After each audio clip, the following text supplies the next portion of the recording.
ಇದು ನೋಡಿ ನಮ್ದು ಇವಾಗ ಇಂದಿರಾನಗರ್ 100 ಫೀಟ್ ರೋಡು, ಎರಡು ಕಡೆನೂ ಮರಗಳು. ಅದೇನೋ ಬುಲೆವಾರ್ಡ್ ಅಂತಾರಲ್ಲ, ಹಂಗೆ ಎಷ್ಟು ಒಳ್ಳೆ ನೆರಳು ಹಿಂಗಿದೆ. ಇವಾಗ ಇಲ್ಲಿ ಎಲಿವೇಟೆಡ್ ಕಾರಿಡಾರ್ ಬಂದು ಇದಿಷ್ಟನ್ನು ತರದು ಬಿಸಾಕಿ ಅದನ್ನು 10 ವರ್ಷ ಎಲಿವೇಟೆಡ್ ಕಾರಿಡಾರ್ನು ಮಾಡದೆ ಈಜಿಪುರ ಫ್ಲೈಓವರ್ ಥರ ಬಿಟ್ಟು ನಮಗೆ ನರಕ ತೋರ್ಸಕ್ಕೆ ಹೊರಟಿದ್ದಾರೆ. ಸ್ವರ್ಗದ ಥರ ಇದೆ ಇದು. ಆ್ಯಕ್ಚುಲಿ ಯಾವ ಪ್ಯಾರಿಸ್ ಲಂಡನ್ಗೂ ಏನು ಕಮ್ಮಿ ಇಲ್ಲ. ಇದನ್ನು ಬೋಳಿಸ್ಬಿಡ್ತಾರೆ ಇವಾಗ. ನೆಕ್ಸ್ಟ್ ಯಾವ ಬೀಳದೇ ಇರೋ ಎಲಿವೇಟೆಡ್ ಕಾರಿಡಾರ್ ಮಾಡಕ್ಕೆ ಹೊರಟಿ. ಬೇಕಾದ್ರೆ ಮಿಲಿಟ್ರಿ ಲ್ಯಾಂಡು ಖಾಲಿ ಬಿದ್ದ ಜಾಗ ಸೈಡಲ್ಲಿದೆ. ಅಲ್ಲಿರೋರ ಹತ್ರ ಮಾತಾಡ್ಬಿಟ್ಟು ಸೆಂಟ್ರಲ್ ಗೌರ್ಮೆಂಟಲ್ಲಿ ತಗೊಂಡ್ರೆ ನೋಡಿ ಹೆಂಗಿದೆ ಅಂತ ಮರಗಳು. ಈ ಬೆಳೆಸೋಕ್ಕಾಗತ್ತಾ ಇವ್ರಿಗೆ? ಜಾಗ ಎಲ್ಲಿರುತ್ತೆ?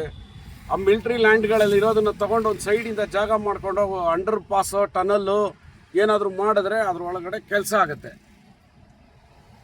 ಅದು ಮಿಲಿಟ್ರಿ ಲ್ಯಾಂಡ್ಗಳನ್ನು ಬಳಸ್ಕೋಬೇಕು. HAL, BEMEL ಎಲ್ಲ ಕಡೆಗೂ ಅಡ್ಡಡ್ಡ ಇಂದಿರಾನಗರ್ ಪೂರ್ತಿ ADA NAL ಅಷ್ಟೂ ಇದೆ. ಅವ್ರನ್ನ ಪರ್ಮಿಷನ್ ತೊಗೊಂಡು ಅವ್ರಿಗೆ ಏನಾರು ಒಂದು ಆಲ್ಟರ್ನೇಟ್ ವ್ಯವಸ್ಥೆ ಮಾಡಿಕೊಟ್ಬಿಟ್ಟು ಮಾಡಿದ್ರೆ ಈ ಜಾಗ ಉಳಿಯುತ್ತೆ. ಆ ಟ್ರಾಫಿಕ್ ಫ್ಲೋ ಆಗುತ್ತೆ. ಟ್ರಾಫಿಕ್ ಇಲ್ಲದೆ ಇದ್ದರೆ ಇದನ್ನು ಎಲಿವೇಟೆಡ್ ಕಾರಿಡಾರ್ ಮಾಡೋದ್ರಿಂದ ಏನೂ ಇಲ್ಲ.